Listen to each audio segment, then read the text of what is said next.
Bom dia, povo de Deus, graça e paz seja com todos vocês que estão em suas casas neste momento, prontos para participarmos de mais uma aula dominical.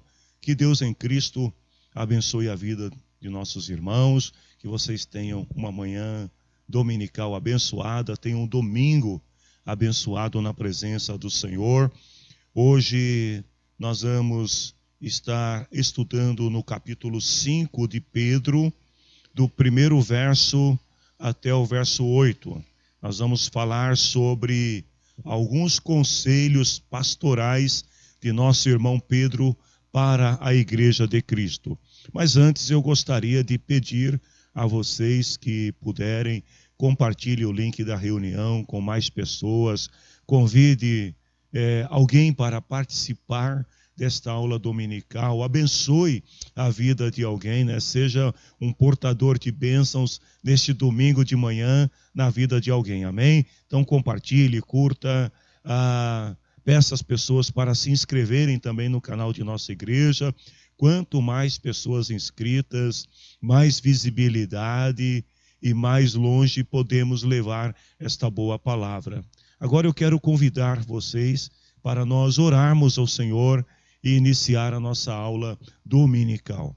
Em nome de Jesus Cristo, nós oramos, Senhor, e clamamos a Ti, pedindo o Teu favor, pedindo, Senhor, a Tua misericórdia sobre cada um de nós. Senhor, perdoa os nossos pecados. Senhor, ajuda-nos nesta manhã. Que o Teu Espírito Santo traga inspiração, que Teu Espírito Santo nos dê, Senhor, a capacidade de compreender a Tua palavra e de aplicá-la à nossa vida. É o que eu desejo, Senhor, nesta manhã, e que todos aqueles que estão participando desta aula dominical sejam edificados, espiritualmente enriquecidos na graça e no conhecimento de Jesus. Amém, Senhor. Graças a Deus. Pois bem, meus irmãos, nós vamos começar lendo dos versos 1 até o 4, né, em 1 Pedro capítulo 5, e pretendemos nesta aula avançar até o versículo 8. Mas vamos lendo por etapas, né, e assim nós vamos, na medida em que ler, vamos também já meditando e aprendendo um pouco mais sobre a palavra do Senhor. Diz assim: eu que também sou presbítero, dou agora conselhos aos outros presbíteros que estão entre vocês. Sou uma testemunha dos sofrimentos de Cristo e vou tomar parte na glória que será revelada. Aconselho que cuidem bem do rebanho que Deus lhes deu e façam isso de boa vontade, como Deus quer e não de má vontade.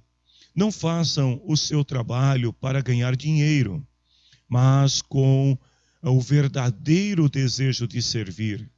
Não procurem dominar os que foram entregues aos cuidados de vocês, mas sejam um exemplo para o rebanho. E quando o grande pastor aparecer, vocês receberão a coroa gloriosa que nunca perde o seu brilho. Pedro começa o 5º capítulo da sua carta. Na verdade, a mensagem que Pedro desejava passar aos seus leitores é concluída no capítulo 4. No capítulo 5, na verdade, nós temos aí um conjunto de admoestações, exortações e também saudações pessoais que finalizam a primeira carta de Pedro.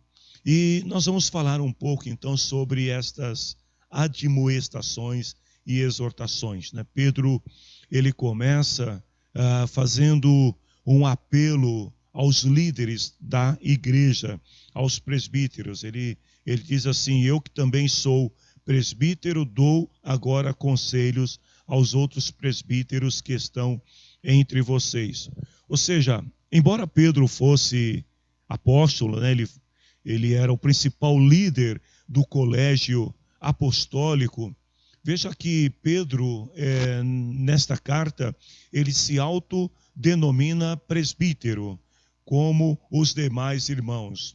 Ou seja, Pedro começa o seu conselho dando-nos um exemplo de que ele não se considerava acima dos presbíteros pelo fato de ser um apóstolo, mas ele se vê como um semelhante aos demais presbíteros no serviço do Senhor, né?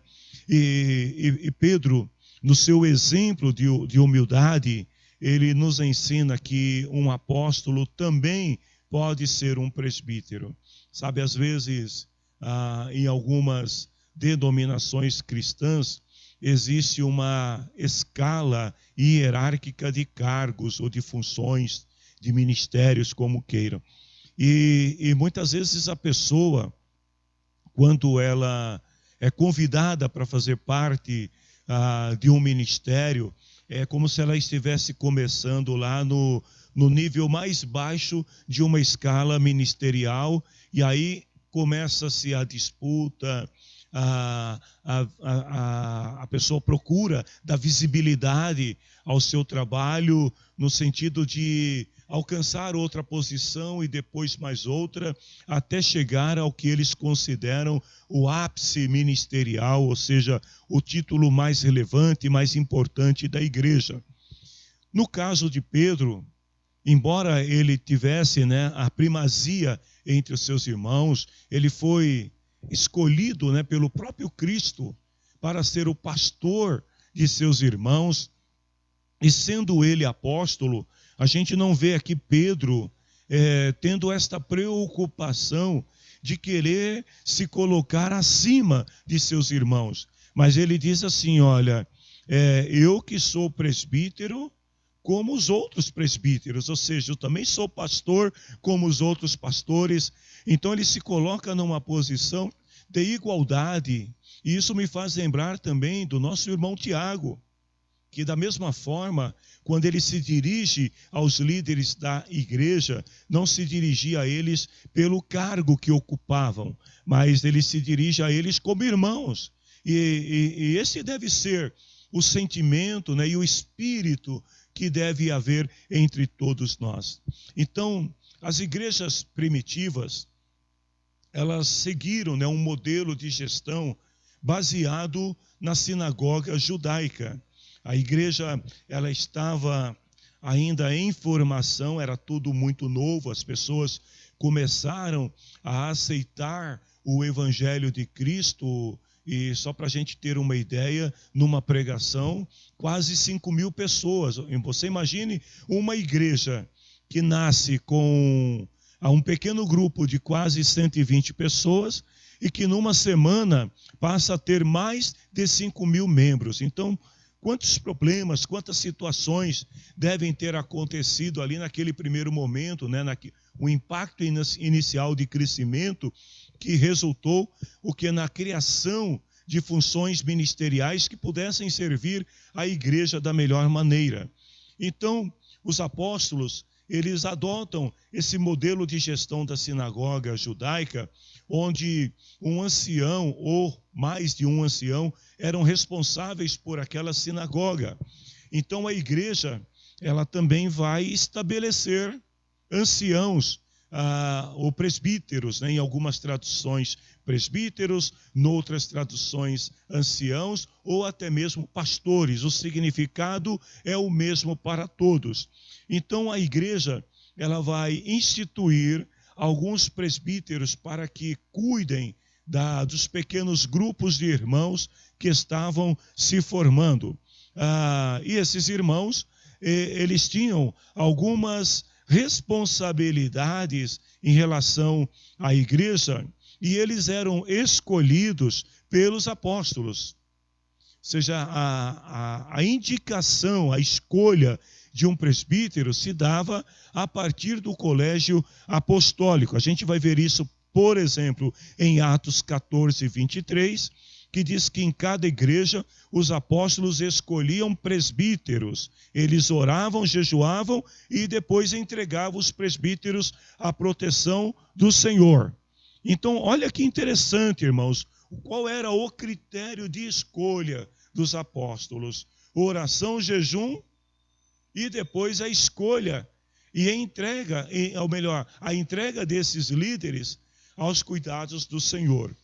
Além dos apóstolos, haviam também os ajudantes, que eram auxiliares dos apóstolos, aqueles que eram indicados por eles para ir a determinados locais e instituir os presbíteros. A gente tem um exemplo disso lá em Tito, capítulo 1, versículo 5, onde Paulo fala assim: eu o deixei na ilha de Creta para que você pudesse, ou melhor, pusesse em ordem o que ainda faltava fazer. E o que faltava fazer ali? Nomear em cada cidade os presbíteros das igrejas, lembre das minhas ordens. Então, os apóstolos ou os ajudantes indicados pelos apóstolos, eles tinham essa responsabilidade de visitar as cidades, identificar novos grupos cristãos e ali estabelecer anciãos, presbíteros ou pastores, como você queira chamar, em cada uma destas comunidades, desses grupos. Os apóstolos comissionavam os presbíteros para o quê? Qual eram as principais funções dos presbíteros? Primeiro, cuidar espiritualmente dos irmãos, ensinar e pregar a palavra de Deus em sua pureza, orientar os crentes sobre os perigos dos falsos ensinamentos que já estavam adentrando na igreja naquela época, promover a paz e a ordem entre os irmãos e também dar exemplo de vida cristã através da sua conduta pessoal e familiar. Nós vamos ver algumas destas principais recomendações ou qualificações para aqueles que eram nomeados presbíteros da igreja em duas cartas de Paulo, uma em 1 Timóteo 3, 2 a 7 e também em Tito 1, 7 ao 9, onde Paulo apresenta algumas qualificações consideradas essenciais para aqueles que iam exercer o presbitério, que seriam ali os líderes daquelas igrejas. Ainda hoje, essas condições, elas continuam sendo consideradas como necessárias para o exercício do pastorado em muitas igrejas. Bom seria que todas as igrejas considerassem estas recomendações apostólicas e que fizessem valer aquilo que os apóstolos ensinam através de suas recomendações para a escolha de novos pastores, de novos presbíteros, de novos líderes na igreja.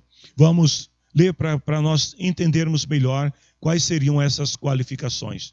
Lá em 1 Timóteo 3, do 2 a 7, Paulo fala assim: o bispo deve ser um homem que ninguém possa culpar de nada, ter somente uma esposa, ser moderado, prudente, simples, disposto a hospedar pessoas na sua casa, ter capacidade para ensinar, não ser chegado ao vinho, não ser briguento, mas ser pacífico e calmo.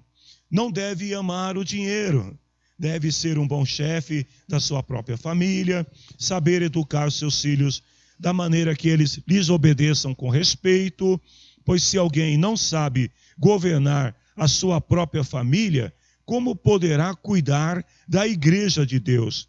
O bispo não deve ser convertido há pouco tempo, porque se ele for alguém que acabou de se converter e já foi levantado para ser um pastor, ser um líder, ele ficará cheio de orgulho e será condenado como o diabo foi.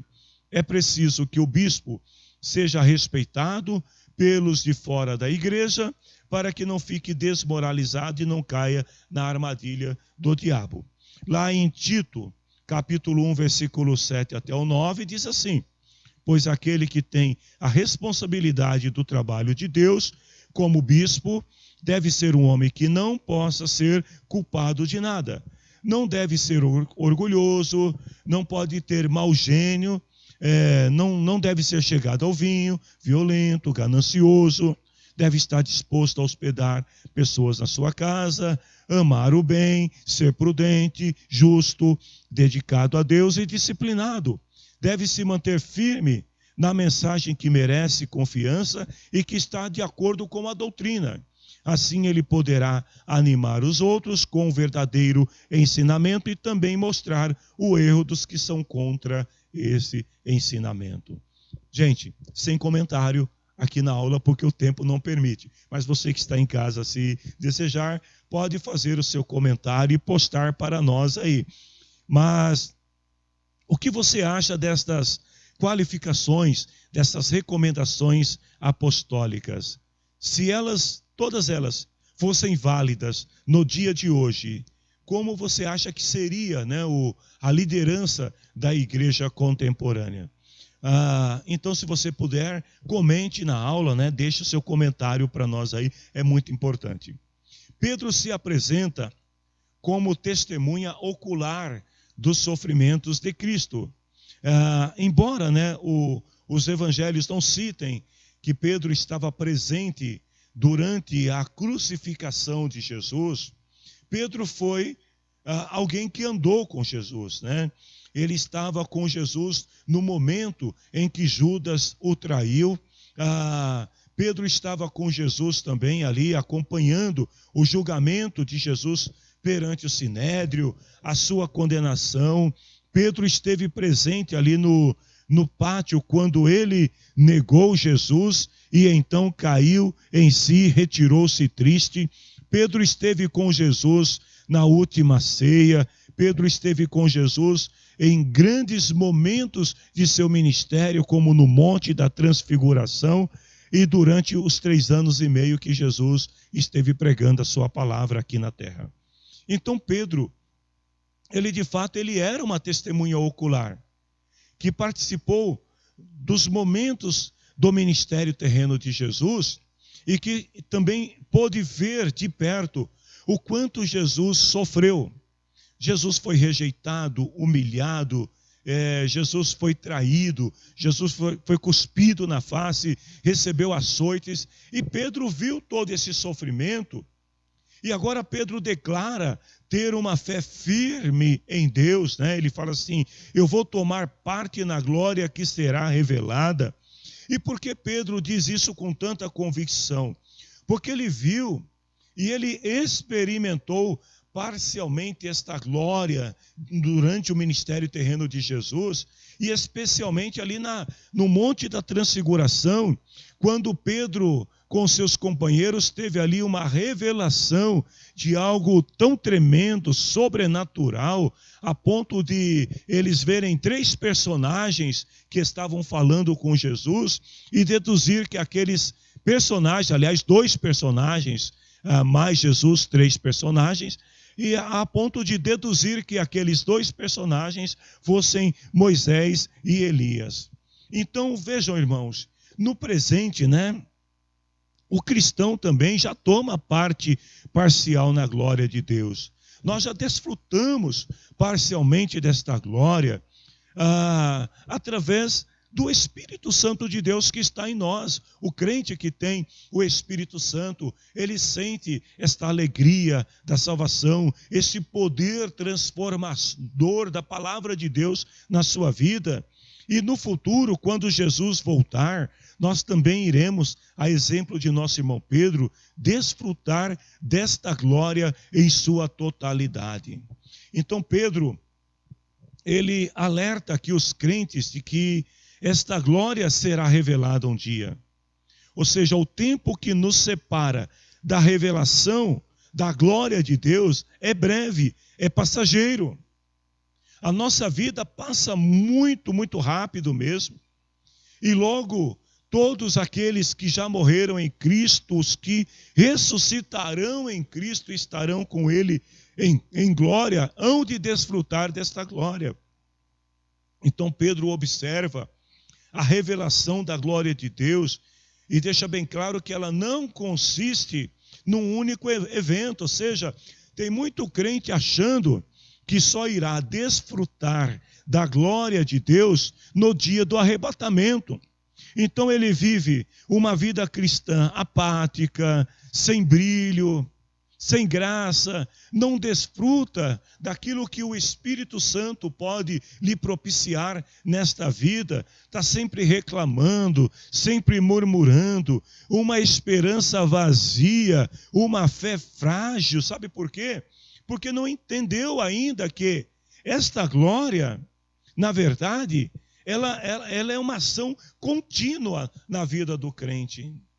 Você quer experimentar a glória de Deus na tua vida? Ore. Você quer experimentar a glória de Deus na tua vida? Leia a Bíblia. Mas leia a Bíblia como sendo a palavra de Deus, a revelação de Deus ao teu coração. Você quer experimentar a glória de Deus? Abra o teu coração, a tua mente e deixe o Espírito Santo mostrar a você um pouco desta glória, como Pedro diz aqui, olha, a glória que será revelada, mas que já está agindo em nós por intermédio do Espírito Santo.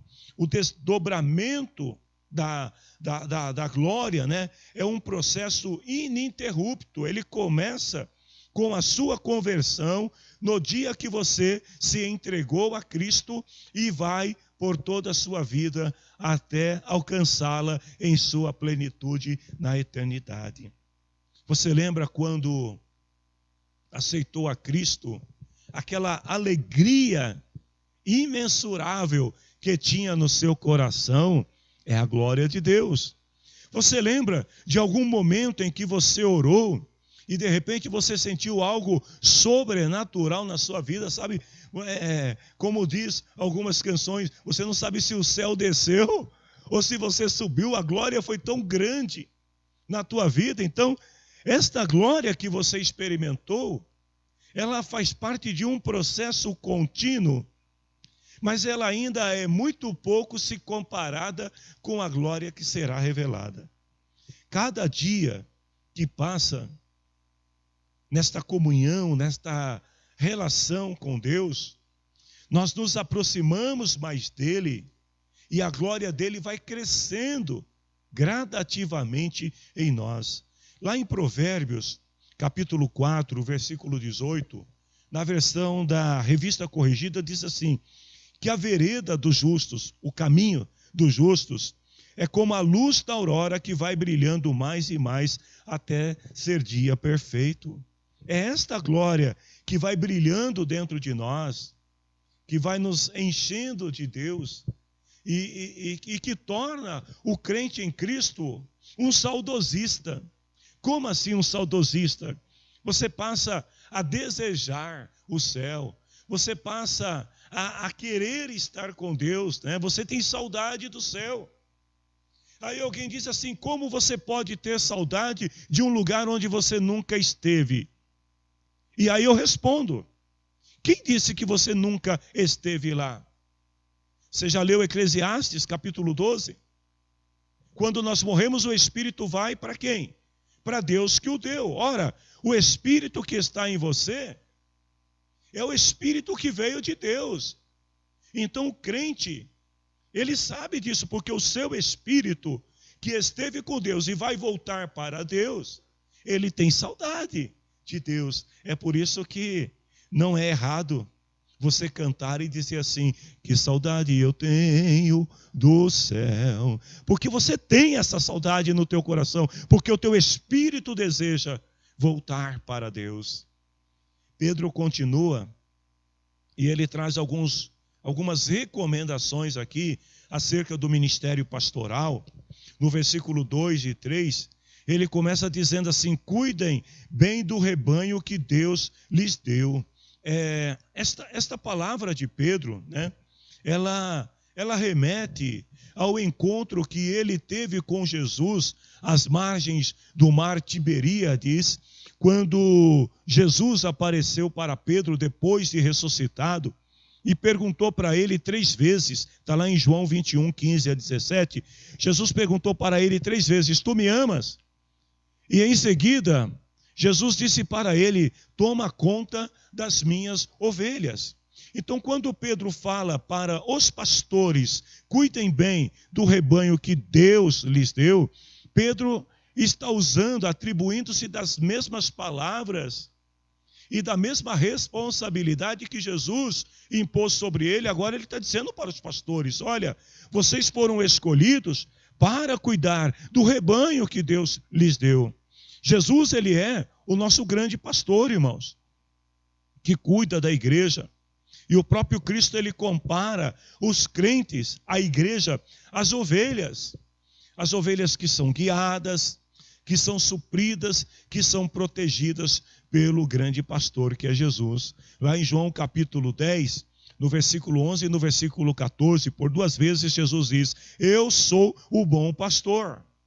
Então, assim como Jesus é o nosso supremo, o grande pastor, o bom pastor, Pedro está dizendo aqui que os presbíteros, os líderes daquelas igrejas, deveriam também ser pastores, trabalhando sob as ordens de Jesus para guiar o povo.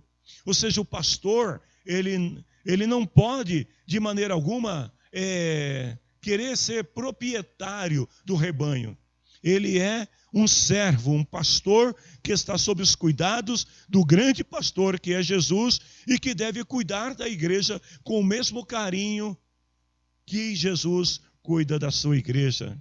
Então ele diz assim: façam isso de boa vontade, como Deus quer, e não de má vontade.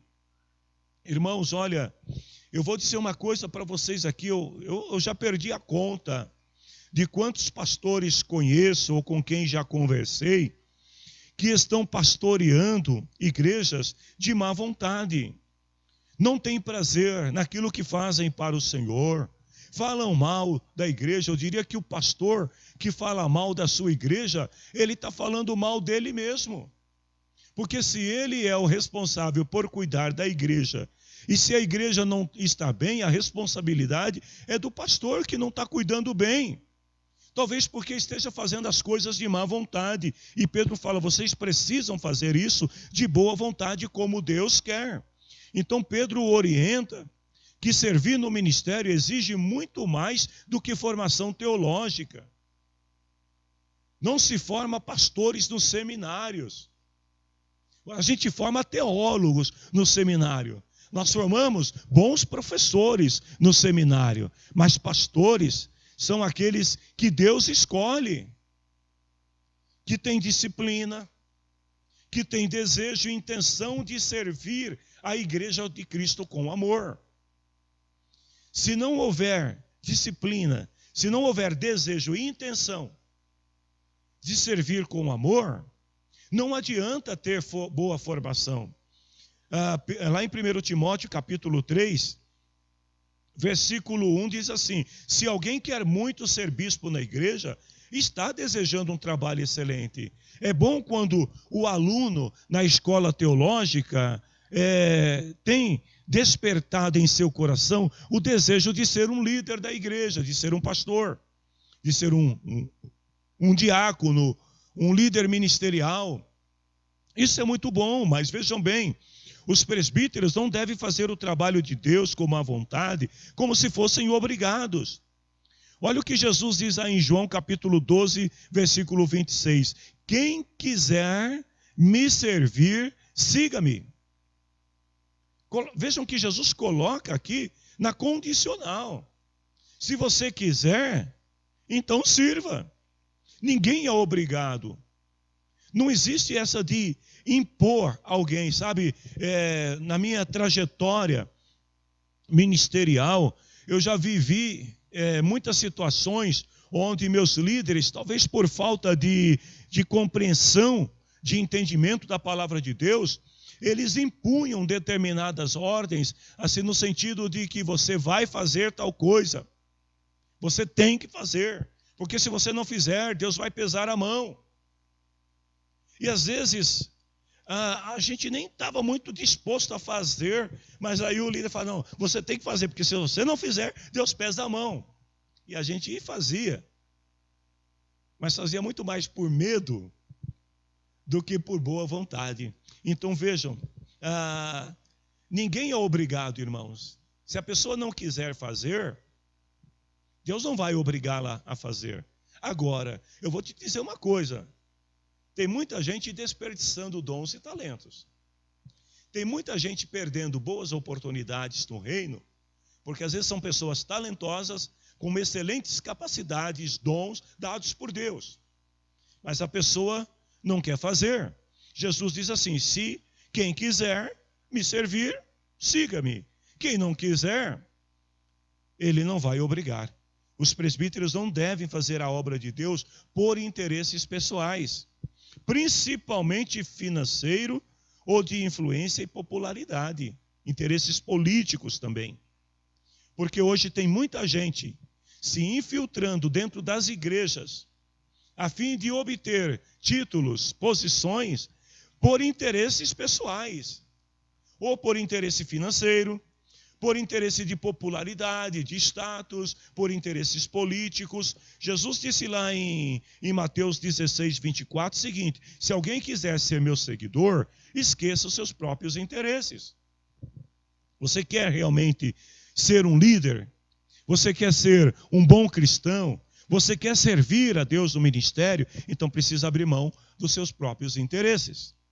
Os presbíteros não devem agir como se fossem donos das pessoas. Como eu disse anteriormente, intimidar as pessoas com ameaças, com praguejamentos e até com punições. Se você não fizer, você está em disciplina. Se você não fizer tal coisa, você não vai poder pregar, você não vai poder cantar. Se você não fizer tal coisa, você está fora. Lá em Atos capítulo 20 e 28, Paulo, ele fala assim: cuidem de vocês mesmos e de todo o rebanho que o Espírito Santo entregou aos seus cuidados. Então, primeiro, quem entregou a igreja aos cuidados do pastor foi Deus, através do Espírito Santo, que usou os apóstolos, que usou os líderes mais antigos da igreja para te escolher para um ministério. Mas Paulo continua e fala assim: como pastores da igreja de Deus. Então vejam bem, escolhidos pelo Espírito Santo, escolhidos pelos líderes da igreja, como pastores de quem? Da igreja de Deus. A igreja não é minha. Sabe, às vezes as pessoas falam assim, e isso me incomoda bastante, tá? Que fique bem claro. A igreja do pastor Aguinaldo. Eu não me sinto confortável quando alguém fala assim: eu vou na igreja do pastor Aguinaldo. Irmãos, pastor Aguinaldo não tem igreja. O pastor Aguinaldo é uma igreja, um tijolinho na grande igreja, como outros também, como todos nós somos. A igreja, ela é de Deus. E olha o que Paulo diz, que ele comprou por meio do sangue de seu próprio filho.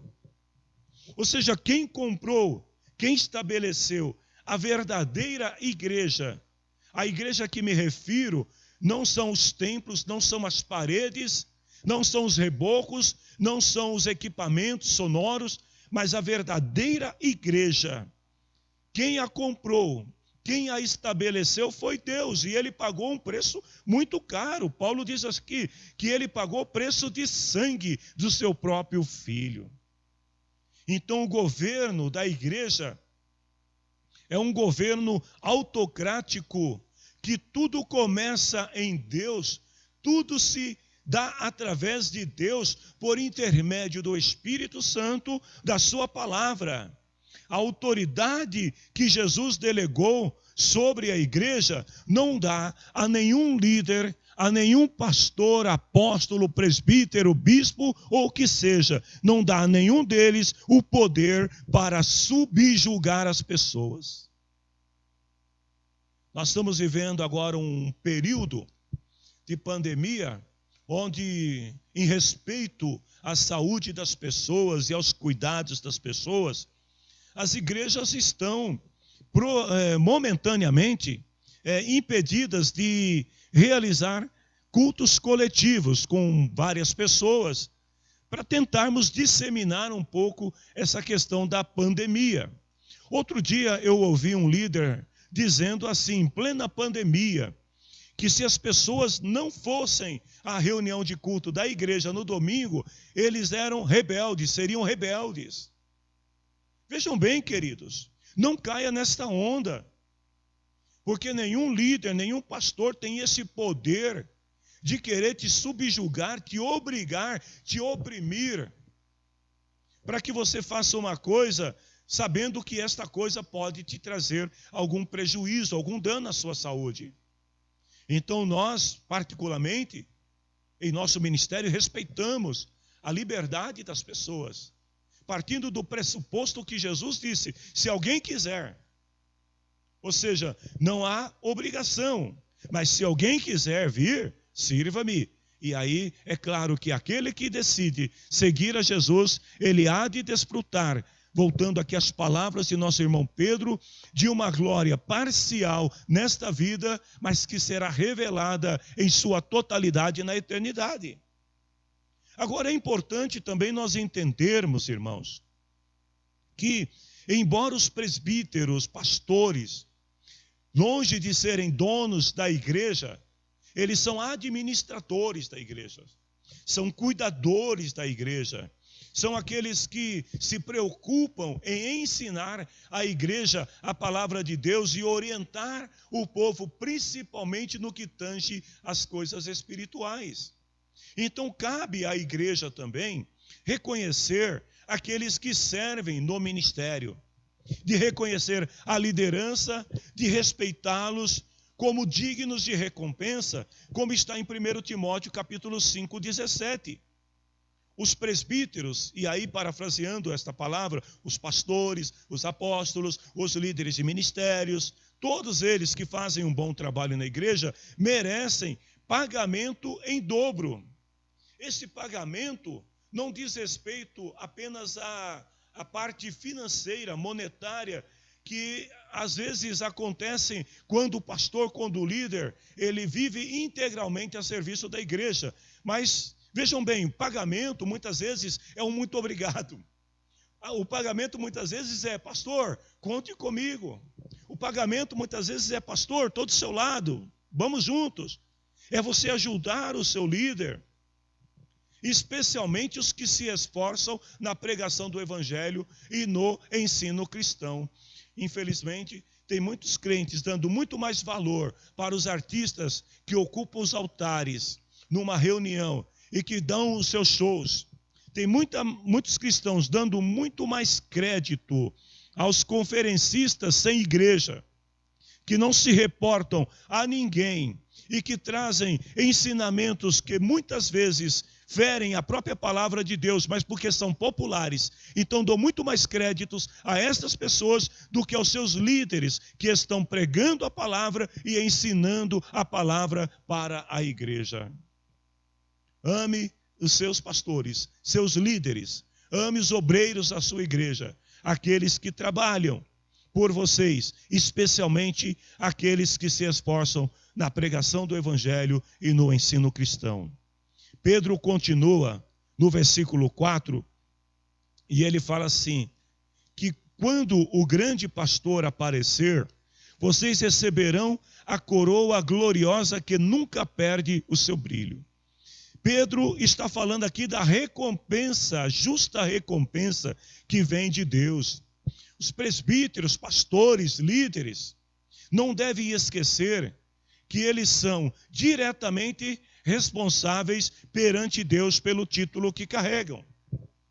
Por isso que quando alguém decide aceitar um compromisso ministerial com a igreja, ele precisa primeiro entender que esse compromisso ele é muito mais extenso do que se imagina, porque não é um compromisso só com uma comunidade de cristãos, mas é um compromisso com Deus, acima de tudo. Porque os líderes são cuidadores da igreja de Cristo aqui na terra. Eles têm a responsabilidade de ajudar os irmãos a compreender a vontade de Deus e viver o evangelho. Então eles devem se lembrar que a igreja que pertence a Deus, que pertencem a Cristo, e reconhecer que eles estão a serviço de Deus na igreja, a quem servem até que Ele voltem. Ou seja, o nosso compromisso, a nossa responsabilidade maior é com Deus. E como subordinado que somos de Deus, os pastores devem conduzir a igreja de Cristo, alimentando-a espiritualmente na graça e no conhecimento que há em Cristo. É esta a verdadeira responsabilidade pastoral dos líderes. Alimentar a igreja espiritualmente, na graça e no conhecimento de Cristo. E quando o grande pastor Jesus Cristo voltar, e ele vai voltar, amém? Jesus vem.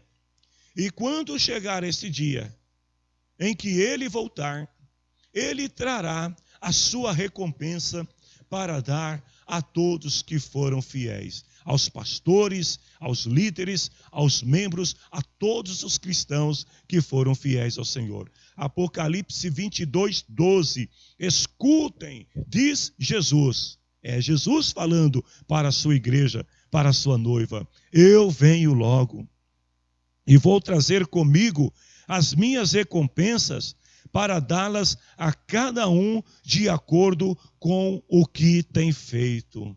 Eu pergunto para você, o que você tem feito para Deus? O que você tem feito em benefício da Igreja de Cristo, da sua comunidade, da qual você faz parte?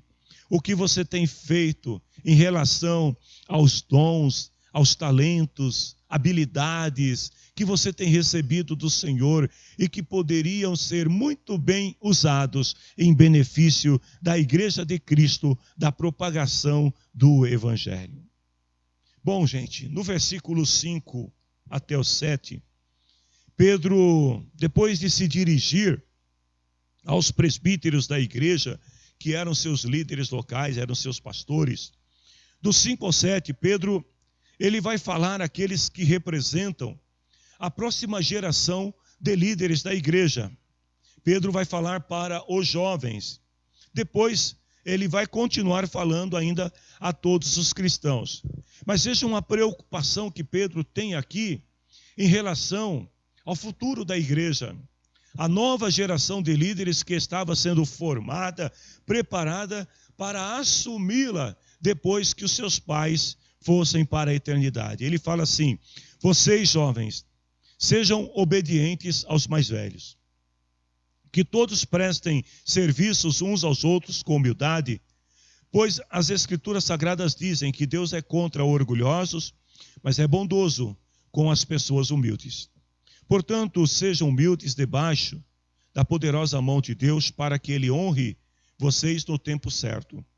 Entreguem todas as suas preocupações a Deus, pois Ele cuida de vocês. Então Pedro, ele pediu aqui aos presbíteros para que demonstrassem boa vontade em servir a igreja e ser um exemplo para os crentes. Agora ele fala para os jovens, ele começa com um ensinamento aos jovens dizendo que eles deveriam se submeter aos mais velhos. Aí me veio uma pergunta. Uma vez que Pedro estava se dirigindo à liderança da igreja, aos presbíteros, será que nesse texto, quando Pedro fala, jovens, sejam obedientes aos mais velhos, ele estaria se referindo à função hierárquica da igreja, ou seja, no sentido de dizer a vocês que são mais jovens, que estão começando no ministério, sejam obedientes aos mais velhos? Porque vejam que primeiro Pedro se dirigiu aos líderes, agora ele está falando dos jovens. Embora na Bíblia não encontremos nenhuma citação específica falando sobre ministério de jovens na igreja no Novo Testamento, é certo que havia desde o início da igreja uma participação ativa dos jovens nos ministérios. Vejam bem, os jovens eles desempenhavam algumas funções como auxiliares dos apóstolos na igreja, como auxiliares dos bispos nas igrejas. Você vai encontrar algumas referências lá em Atos capítulo 5, versículo 6 até o 10, por exemplo, quando Ananias e Safira morreram diante dos apóstolos e que foram chamados os jovens que eram ajudantes dos apóstolos para remover os corpos daquelas pessoas. Então, ali naquele momento, eles funcionaram como agentes funerários dos apóstolos. Ou seja, ajudaram os apóstolos no serviço de remover aqueles que tinham sido mortos dentro ali do templo. Em 1 Timóteo, capítulo 5, versículo 1, nós vamos encontrar também Paulo instruindo Timóteo, que ainda era um pastor jovem, a tratar os mais jovens como irmãos, ou seja, a tratá-los da mesma forma que tratavam os mais velhos, com o mesmo respeito, com o mesmo carinho que eles tinham pelos mais velhos. Em Tito 2,6, por exemplo, Paulo também ele orientou, que ensinassem os jovens a serem prudentes, porque, ou seja, ali Paulo está ensinando um pastor para que ele ensine os jovens da sua igreja, para que eles fossem prudentes em relação aos ímpetos da juventude. Em 1 João, capítulo 2, versículo 14, nós vamos encontrar também o apóstolo João falando que os jovens, eles eram fortes porque a palavra de Deus estava neles. Então, embora não tenhamos nenhuma referência bíblica específica falando de um ministério de jovens dentro da igreja, nós vamos encontrar passagens que indicam a participação ativa dos jovens na comunidade cristã. Ou seja, embora eles não tivessem, ou não tem pelo menos nenhuma citação bíblica citando jovens pastores, mas se nós levarmos em conta as evidências dos textos que nós citamos aqui para vocês, nós vamos ver que Pedro está falando aqui aos jovens, embora a gente não possa provar que ele está falando para um público específico de jovens, mas ele está se referindo aqui aos jovens no sentido de pedir a eles que aprendessem com os mais velhos. Ou seja, sejam obedientes, aprendam com aqueles que têm mais experiência, aprendam com aqueles que já labutaram nesta vida por mais tempo do que os jovens, mostrar respeito, se submeter aos mais velhos, aproveitar a oportunidade de estar com os mais velhos para serem treinados, para assumir posições de liderança na igreja, como João Marcos, que ainda era bastante jovem e foi auxiliar de Barnabé, e também num período curto foi auxiliar de Paulo e de Silas nas suas viagens missionárias. Então, nós vemos ali o jovem participando ao lado de um mais velho, não exercendo a liderança principal, mas sendo um líder auxiliar. E é isto que os jovens devem procurar fazer, se aproximar, as moças se aproximar das mulheres mais velhas, com mais idade, com mais experiência no campo ministerial e também na história de vida.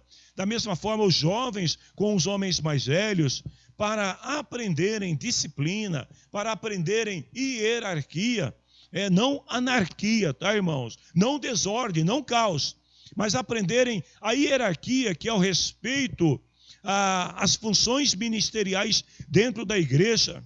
E aí ele continua e fala assim, que todos prestem serviço uns aos outros com humildade. Então vejam, tanto para as gerações mais velhas, quanto para as gerações mais novas, que são jovens, a humildade deve ser a marca registrada da vida cristã. Todo crente em Cristo, sem sombra de dúvidas, ele é uma pessoa humilde. A humildade é marca registrada do crente. Quando Pedro fala aqui, sobre prestar serviços aos outros com humildade, me faz lembrar também que naquela época, os escravos que frequentavam as reuniões de culto, uma das formas deles se identificarem como escravos era amarrando um lenço ou um avental branco sobre as suas roupas para se distinguir das pessoas livres. Então os escravos, eles iam às reuniões cristãs junto com seus irmãos, mas a fim de serem identificados como pessoas que não eram livres segundo a lei, então eles amarravam lenços ou um avental branco sobre as suas roupas, era uma forma deles se identificarem. Então, uma sugestão de Pedro aqui para esses irmãos que são escravos de Cristo, que são servos de Cristo, é que eles pudessem ser reconhecidos pelas pessoas, vinculando as suas vestes espirituais à humildade. Ou seja, que aonde o cristão fosse, para que as pessoas ouvissem como um servo de Cristo, que a humildade fosse patente na sua vida. Porém, vejam bem, queridos, é importante também observarmos o que Pedro diz logo a seguir, que Deus ele é contra os orgulhosos. E Deus é bondoso com as pessoas humildes. Então, o crente, ele deve compreender o seguinte, que se Deus providenciou para ele tudo aquilo que ele precisa, se Deus é aquele que supre as nossas necessidades, tanto espirituais quanto físicas, o crente deve entender, então, que ele não possui nada que não tenha sido recebido pela graça de Deus. Porque sem Cristo nós nada podemos fazer. Os dons, as habilidades, as oportunidades que surgem na vida para alcançar êxito, tudo provém da graça de Deus. O crente não deve atribuir qualquer conquista ou realização a si mesmo, mas a Deus. Pedro está dizendo que Deus é contra os orgulhosos e bondoso com as pessoas humildes. Ou seja, tudo que nós temos, tudo que nós somos, nós atribuímos a Deus que nos dá aquilo que precisamos. Sabe por quê? Hoje você levantou de manhã, tomou seu cafezinho abençoado, está respirando esse ar que, embora poluído nas grandes capitais, mas é o ar que te mantém vivo. Sabe por quê? Porque Deus te deu a vida. Porque Deus te deu saúde. Sabe por que amanhã você vai levantar cedo, vai para o trabalho. No final do mês você receberá o seu salário, pagará suas contas em dia. E você poderá dizer às pessoas, não devo nada a ninguém, senão o amor. Porque Deus te deu tudo o que você precisa. A humildade, irmãos, é uma característica da pessoa que ama a Deus. Lá em Miqueias capítulo 6, versículo 8, o profeta diz assim, que o Senhor já nos mostrou o que é bom e o que Ele exige de nós. E o que é bom aos olhos de Deus? E o que é que Deus está exigindo de nós? O profeta diz, Ele quer que façamos aquilo que é direito, que amemos os outros com dedicação, e que vivamos em humilde obediência ao nosso Deus. Sejamos humildes. Sejamos mais Deus e menos nós em nossas vidas. Sejamos humildes, ele diz, debaixo da poderosa mão de Deus, para que ele os honre no tempo certo. Vejam bem, primeiro Pedro, ele começa ensinando que nós devemos ser humildes uns com os outros, humildade na horizontal. Seja humilde com o teu irmão, seja humilde com as pessoas. Mas agora ele vai mais a fundo ainda e diz o seguinte, olha, que nós também sejamos humildes debaixo da poderosa mão de Deus. Ou seja, humildade diante de Deus. Nós devemos então mostrar humildade tanto na horizontal, no relacionamento ou nas relações humanas, como também na vertical, no nosso relacionamento com Deus. A unidade, ou melhor, a humildade do crente, ela tem duas direções. Humildade em relação a Deus e humildade em relação a si mesmo e às pessoas. Pedro continua e diz, entregue todas as suas preocupações a Deus, pois Ele cuida de vocês. Irmãos, de todas as religiões que há no mundo, apenas a religião judaico-cristã ensina que Deus é um pai que lida com os seus filhos. Vejam bem, além de tudo isso, além de Deus cuidar de nós, de zelar por nós, Ele ainda nos convida a trazer os nossos problemas para Ele. Olha que maravilha. Salmo 37, versículo 5. Põe a sua vida nas mãos do Senhor, confie nele, Ele o ajudará. Deus não é um pai que vira as costas para os filhos. Deus não é um pai que despreza os filhos. Mas Deus é um pai que tem prazer quando os seus filhos colocam as suas vidas em suas mãos. O salmista diz: confie nele, ele o ajudará. Salmo 55, 2, entregue os seus problemas ao Senhor, Ele o ajudará. É para trazer e colocar nas mãos de Deus. Não é para você ficar chorando sozinha. Não é para você ficar sofrendo sozinho. Mas é para você trazer e colocar nas mãos de Deus, Ele vai te ajudar. Mateus 6, 25 a 32 diz assim: não se preocupem com comida, com bebida, com roupa, porque os pagãos estão sempre procurando estas coisas, mas o Pai de vocês que está no céu, Ele sabe que vocês precisam disso, e Ele dará a cada um segundo a sua necessidade. Em Filipenses 4, 6, Paulo diz assim: não se preocupem com nada. Ei, nós temos um Pai bondoso que está nos céus. Nós temos um Pai bondoso que ora, que olha pelos seus filhos. Paulo diz assim: em todas as orações, peçam a Deus o que vocês precisam. E ore sempre com o coração agradecido. Não tenha vergonha de falar com Deus. Tem gente que tem coragem de contar seus problemas, por mais íntimo que sejam, as pessoas, mas não tem coragem de falar para Deus. Diga para Deus. Paulo diz assim: aquilo que vocês precisam, e orem com o coração agradecido, sabendo que Ele os ajudará, que Ele vai responder às suas orações. A humildade associada à confiança em Deus afasta a ansiedade, irmãos. Ou seja, a ansiedade ela tem um poder debilitante na vida das pessoas. A pessoa ansiosa, ela não vive em paz consigo mesmo e acaba também tirando a paz dos outros. Eu diria que a ansiedade na vida do crente, muitas vezes, é resultado de uma fé frágil ou de uma total falta de fé. Pedro, ele nos exorta que a lançar as nossas preocupações, nossa ansiedade sobre Deus e confiar nele.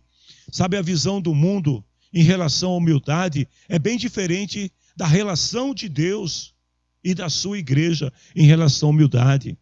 Porque no mundo, quando se fala de pessoas humildes, eles já pensam numa pessoa frágil, numa pessoa fraca. O mundo, eles veem a humildade como uma ausência de virtudes, fraqueza, que as pessoas devem evitar.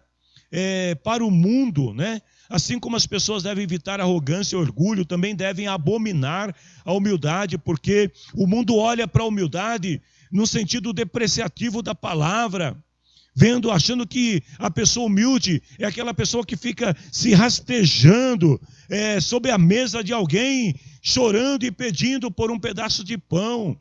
Queridos, isso não tem nada a ver com a humildade bíblica, com a humilhação que Pedro está se referindo aqui diante do Senhor.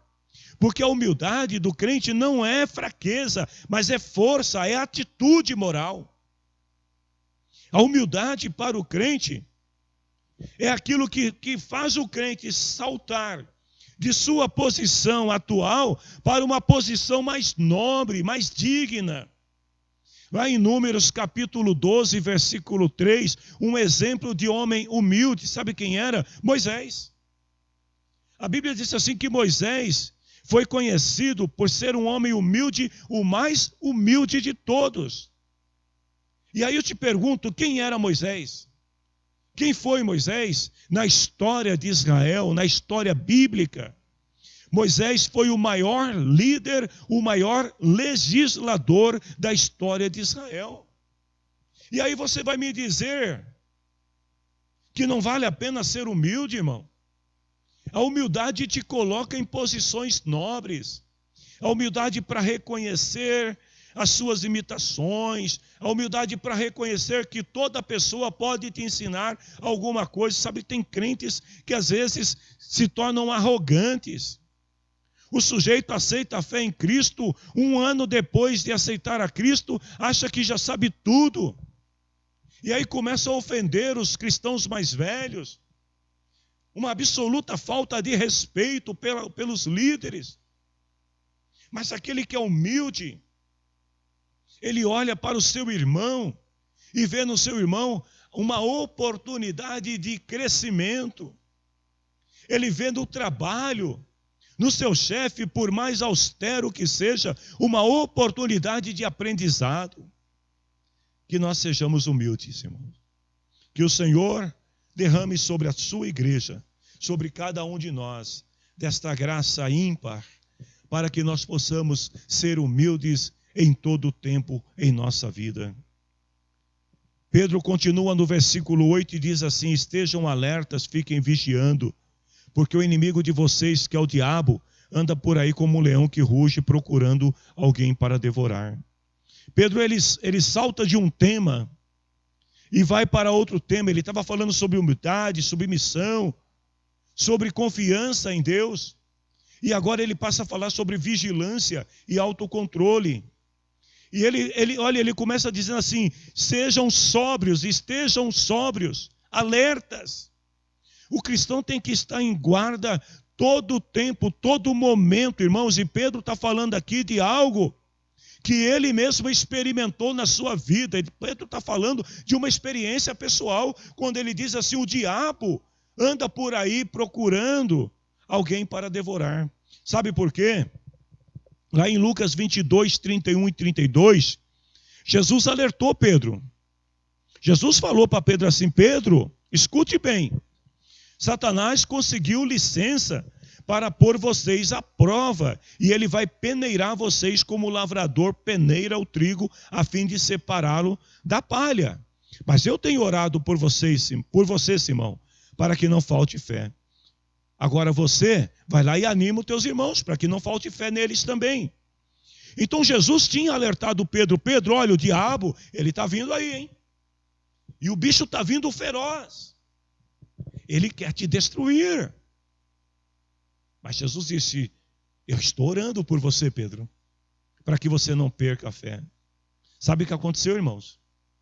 Na mesma noite, ou seja, naquele mesmo dia à noite, Pedro negou Jesus por não ter vigiado e orado. Sabe, às vezes a palavra do Senhor está falando para a gente, dizendo: não faça isso, não faça aquilo, tome cuidado aqui, tome cuidado ali. E às vezes a gente está igual Pedro. Jesus falou com Pedro e falou: Pedro, o diabo está vindo aí para pegar todo mundo, hein? E você está na lista. Mas eu estou orando para você não perder a fé. Vai lá, anima os outros. Mas o Pedrão, a Bíblia diz aqui, que na mesma noite, o Pedro não vigiou. Um pouco antes, em Mateus 26, 41, Jesus estava orando com eles, no mesmo dia. Tá, irmãos? Tudo isso aconteceu no mesmo dia. Jesus está orando com Pedro, e com mais alguns irmãos, e ele fala assim: vigiem e orem para que vocês não sejam tentados. Aí Jesus foi orar. Quando ele voltou, versículo 45 de Mateus 26. Jesus voltou até onde os discípulos estavam, e o que eles estavam fazendo? Dormindo e descansando. Ei, igreja, não é hora de dormir. Não é hora de relaxar. Não é hora de dizer assim: quando o culto voltar no presencial, aí eu volto a ser crente fervoroso. Não é hora de você deixar de orar, baixar a tua guarda, porque o diabo, irmãos, está furioso contra a igreja de Cristo. E o diabo, ele quer devorar, ele quer acabar com a igreja de Cristo. Então não é hora de dormir. Pedro estava dormindo, e sabe o que aconteceu? Enquanto Pedro dormia com os seus irmãos que deveriam estar acordados, Judas, o traidor, chegou com os inimigos e naquela mesma noite prenderam Jesus.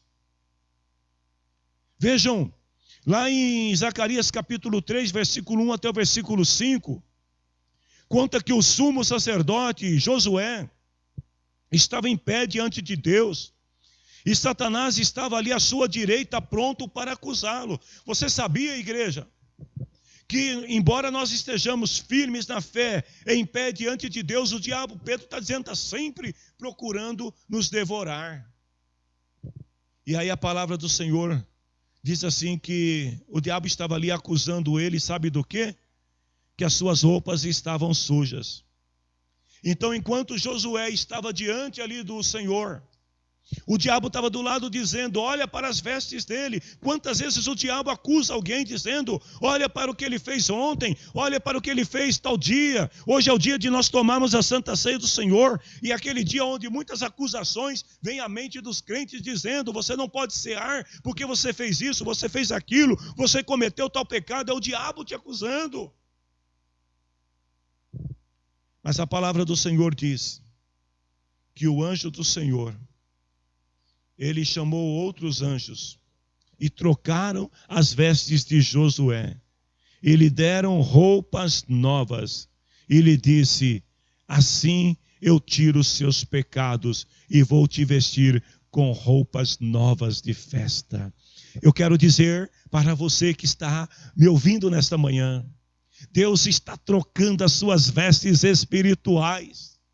Deus está te purificando do pecado que tem acusado você, que tem tentado te destruir, te afastar diante de Deus. Repreenda este espírito de acusação da tua vida e receba nesta manhã a unção de Deus sobre você, a graça que é derramada sobre você para te purificar de todo o pecado. Jesus disse, pelas minhas palavras vocês estão limpos. Satanás é o príncipe deste mundo. E a sua residência, sabe onde é? Na terra. E ele anda incansavelmente de um lugar para outro. Satanás não apenas controla o mundo inteiro, seu sistema. 1 João 5,19. Mas ele é um caluniador que procura transformar a verdade em mentira. O prazer do diabo é caluniar a Deus e o homem. E inflamar uma pessoa contra a outra e enfraquecer a fé do crente em Deus. Em toda a Escritura, apenas Pedro descreve Satanás como leão que está à espreita procurando devorar alguém. E Pedro faz isso porque ele teve uma experiência do que é ser tentado e do que é ser devorado em sua fé por Satanás quando ele negou Jesus. Agora vejam bem, queridos, o que salva Pedro, o que restaura Pedro e o que coloca Pedro de volta à sua posição de origem diante de Deus e o levanta como apóstolo de seus irmãos, como presbítero entre eles, foi o amor de Jesus e foi o amor de Deus no coração de Pedro. Pedro, você me ama? Eu amo, Senhor.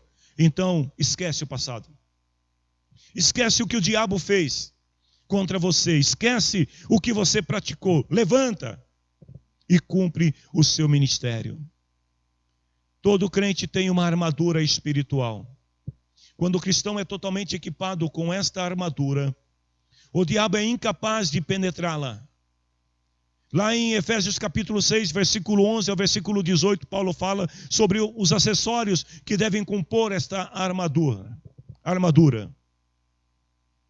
Por outro lado, lá em Mateus 6,13, Jesus disse para os seus discípulos que eles deveriam orar e pedir a Deus para livrá-los do mal. E lá em Apocalipse 12:11, a palavra do Senhor declara que a derrota de Satanás se deu pelo sangue do Cordeiro. Se nós estamos debaixo desse sangue, fomos purificados por esse sangue, remidos por esse sangue, o diabo não terá poder sobre nós. Eu quero terminar esta aula citando uma pequena frase de Martinho Lutero, que diz o seguinte: embora 1000 demônios estejam prontos para nos devorar, não teremos medo, porque Deus ainda saberá como nos fazer prosperar. Que Satanás mostre o seu vigor e a sua fúria, não vai poder nos prejudicar, pois já está condenado pela santa palavra. Ei, que o Senhor Deus abençoe a tua vida nesta manhã. Que Deus abençoe a tua família.